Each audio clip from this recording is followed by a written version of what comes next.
This, the third video in the series, starts from St Paul's Cathedral and after crossing the River Thames a couple of times, finishes at the Tower of London. There's a link to a map of the route below. From Queen Anne's statue in front of St Paul's Cathedral, cross into Dean's Court, past the Old Deanery, official residence of the Bishop of London, and right into Carter Lane, past the Youth Hostel Association Building. About 30 metres further, a covered alley leads to secluded Wardrobe Place, where in centuries gone by, England's monarchs stored their ceremonial robes. Follow the next turning down St Andrew's Hill before entering Island Place, where the Cockpit pub on the corner was formerly a major venue for cockfighting, past the graves at St Anne's Blackfriars Island Yard, before turning right into Church Entry, then left and left again into Blackfriars Lane. At the end under the railway bridge, the interior of the Blackfriars pub is worth a visit. In the opposite direction, past St Andrews by the Wardrobe Church, the Church of Scientology, St Benet's Metropolitan Welsh Church, and the College of Arms, which is responsible for all matters heraldic, before following Peter's Hill past the Salvation Army's well-regarded and popular Café 101 towards the Millennium Bridge. As with most of London's bridges, the views are pretty good. Directly ahead, the Tate Modern, a converted power station, has become an exceptionally popular art gallery, while the nearby Globe Theatre specialises in Shakespeare productions. Shakespeare aficionados may wish to take a small detour onto Southwark Bridge and then down the steps diagonally opposite to see the site of the original Globe Theatre.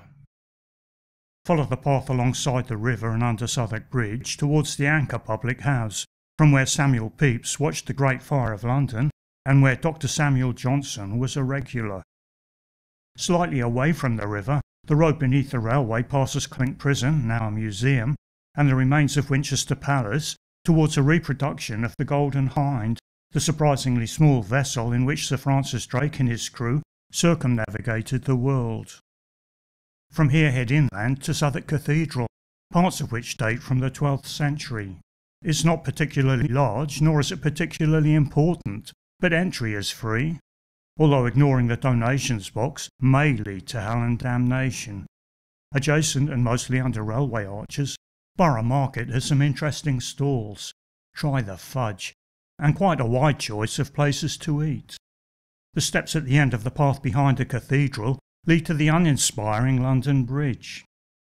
Over the river head for the monument, a memorial built close to where the Great Fire started in 1666. At the bottom of Fish Street Hill, St Magnus the Martyr Church was until 1831 the entry point to London Bridge. Follow the path to the left of the church before turning alongside the river in the direction of Tower Bridge. On the opposite bank, the building with the gap is number 1 London Bridge, which houses several popular entertainment venues.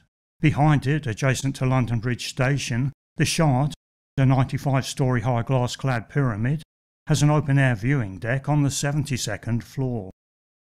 At ground level, some buildings along the waterfront are converted warehouses, dating from the time when this stretch of the river was an important and integral part of the Port of London. The warship HMS Belfast has been converted into a much-visited floating museum. In the distance, the roundish glass building is City Hall. Walk past former Billingsgate Fish Market, then where the path turns left from the river, continue to the dual carriageway. On the other side and a little to the left, take St Mary at Hill to where the church of the same name dates from the 14th century.